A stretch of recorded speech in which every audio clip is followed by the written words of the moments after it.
guys, it's me again, Joel, your Bisaya reader. Welcome back to another video, and for today I am going to do again another recommendations, and this time it's under adult category still, and the genre science fiction.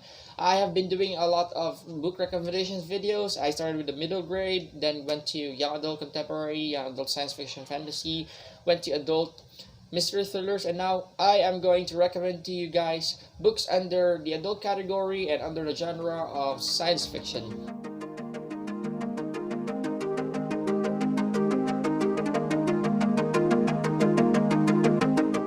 Some of the books that I'm going to recommend to you guys, if you're going to notice, are books that I did not really enjoy, I did not really love. But if you're going to ask me why I'm going to recommend these books if I don't love them, if I don't enjoy, I did not enjoy reading them, it's that because it doesn't mean I don't enjoy them, I did not love them. It means that you're not also going to enjoy these books.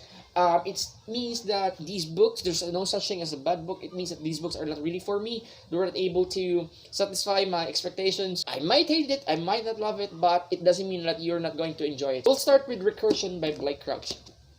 Recursion by Blake Crouch, this is actually the last book I read in 2019. I got this as a gift from Raph, the Royal Polar Bear. Thank you so much, Raph.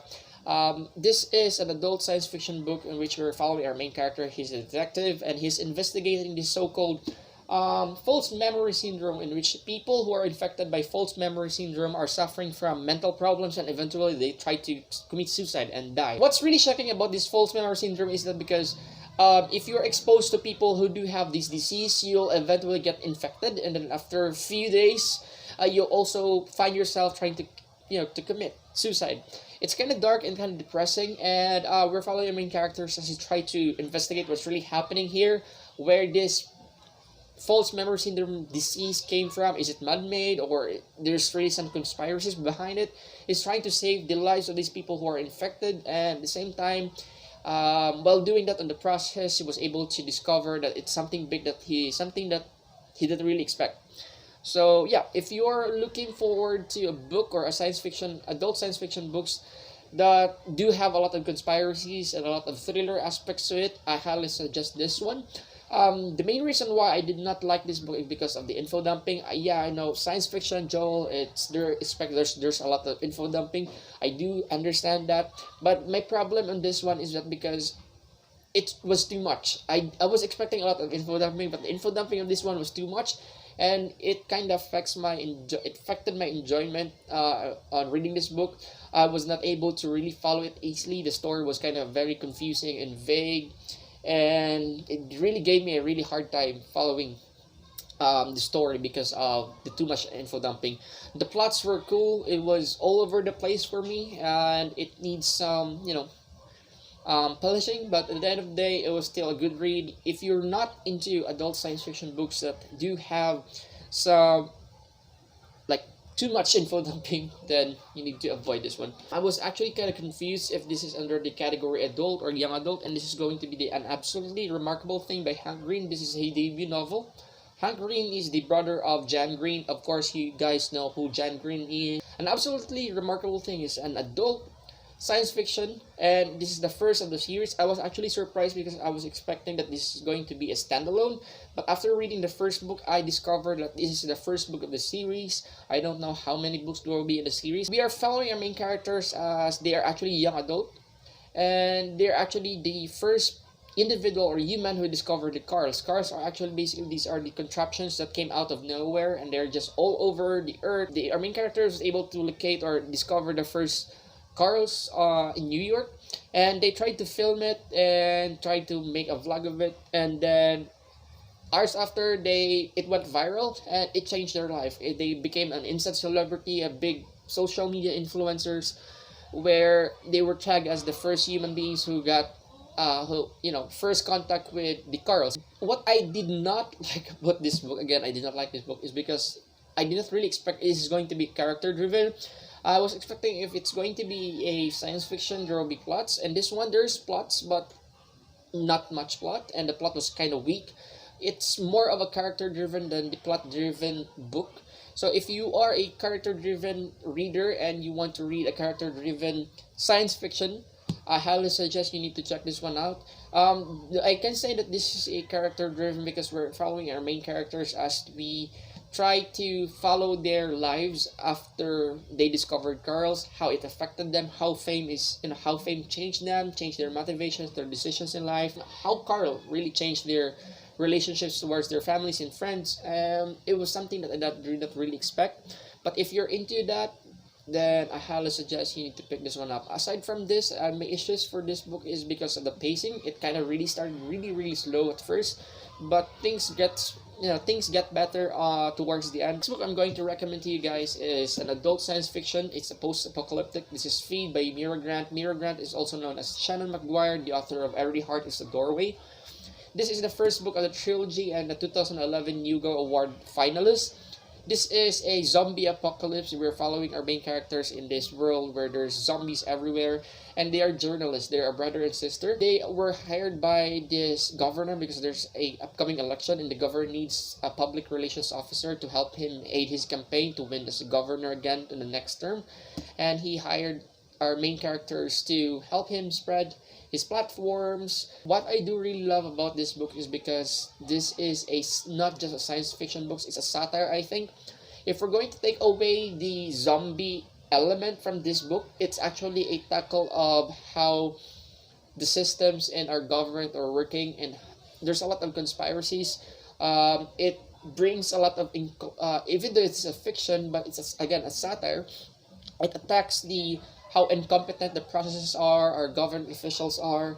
So if you're into that kind of stories where we're following a journalist trying to give light to what's really happening behind the door or behind the offices of the government, then you need to check this one out. And also there's this zombie twist to it, so there expect some zombies running after humans, where there's guns killing zombies, and there's action, and it's a thriller.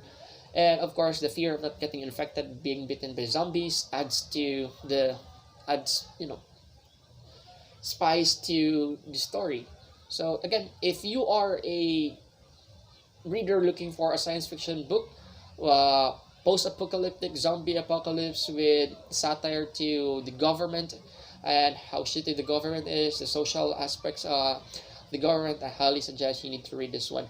This is more of a character driven also, so if you're also a character driven reader, you need to check this one out. The Age of Miracles by Karen Thompson Walker. This is her debut novel. This was published probably year 2011 or 2012, and I read this not because someone recommended this. I read this not because of the story. I just picked this one up because of the cover. I do feel way back when I was in first year in pharmacy school, I gravitated toward the cover, and I picked this one up. I did not really expect it was science fiction. It was this good. I really love this book. Again, this is another science fiction character-driven story where we are following our main characters who are expecting that the Earth will end 2 months from now. Humans cannot do anything about it, but just wait for the end of the world. And things in the earth trying to change, the gravity tries to change, so birds cannot fly anymore, whales are dying, and affects the economy. People are scrambling, people are in the panic mode, and people are really desperate. At the same time, at the end of the day, they cannot really do anything about it because they can't get out of this planet, and this planet is bound to explode 2 months from now. So we're following our main characters as they try to live their life to the fullest before the earth ends, and try to mend relationships, try to fix what were broken before they die. So it's kind of emotional at the same time, kind of sad, kind of depressing, because at the start you definitely have this feeling, okay, this will not end really good. It's kind of dark and emotional, and that's one thing I really like about this book. The next book I'm going to recommend to you guys is going to be Red Rising by Pierce Brown. This is an adult science fiction book, the first of the series, and this one is a mature or an old version or a mature version of Hunger Games. I can say it's a Hunger Games because the plot on this one is that we're following our main characters is to try to survive in this arena where there's a set of teenagers who are competing for a position in the government, and whoever wins will get the highest position, will be bid to the highest position. We are following our main characters in the world. We're set by class, different kinds of classes categorized by color.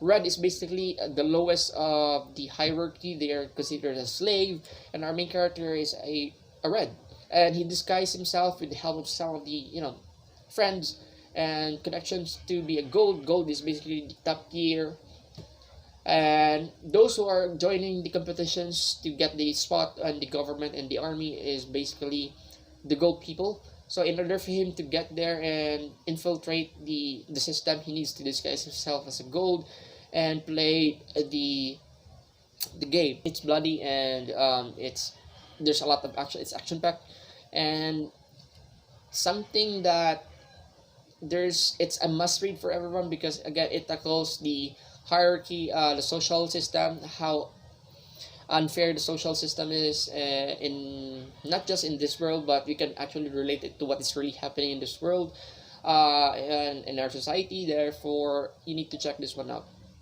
Highly recommend it. Action packed. The next book that I'm going to, probably the last book I'm going to recommend to you guys, is actually my all-time favorite book, and this is going to be Ready Player One by Ernest Cline. If you love the movie, I highly recommend you need to check this book, because the book is 3,000 times or 1,000,000 times better than the movie. The movie was good. It was kind of disappointing if you've read the book, because you expected a lot since the book was really good.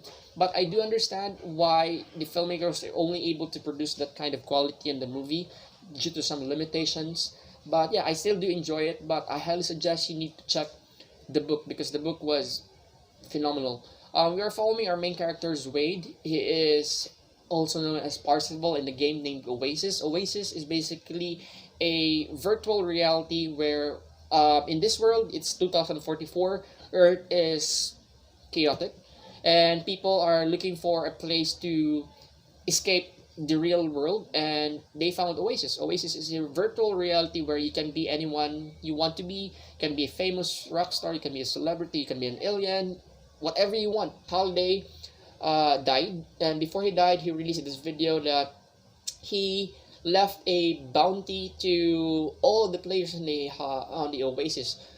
He left some three keys and the golden egg. Whoever finds the three keys and the golden egg will inherit his fortune and own the Oasis.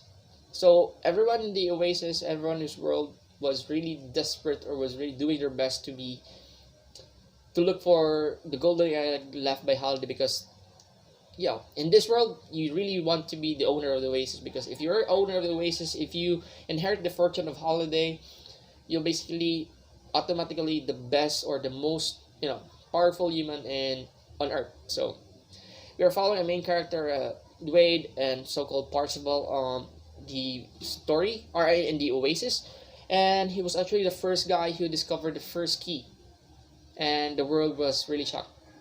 Like, how did he do it? Did he cheat? How on earth was able to do that? He's just a low-level player, and the best players on earth wasn't able to locate the first key. Does not have any clue how to solve the puzzle left by Holiday, how to look for the golden egg, and then out of nowhere, a low level from living in the slums was able to locate the first key. And yeah, all eyes in the world of Oasis is on him. What I really love about this one is because of the pop culture references on the previous years, decades. It will definitely impress all your nerd. Not like it's a must read. It's really enjoyable, really entertaining, fast paced, and it will definitely entertain, and your imagination will definitely work in this book. So highly suggest you need to pick this one up. The pacing, the writing style, the characters, the story were above normal. They're exceptional. So must read. If you love the book, if you love the movie, you need to read the book as soon as possible. Thank you so much, guys. So those are the books that I highly recommend under the category adult and the genre science fiction. I do hope that you enjoy watching this video. If you like this video, kindly subscribe, click the like button, leave some comments down below. If you have some recommendations also on the science fiction adult category, you want to recommend to these viewers, you can just leave some comments down below. Recommend us some of the science fiction books that you love, and we'll definitely learn from your comments and recommendations, and definitely check those books. So thank you so much, and have a good day. My name again is Joel, your Bisaya reader, and bye-bye.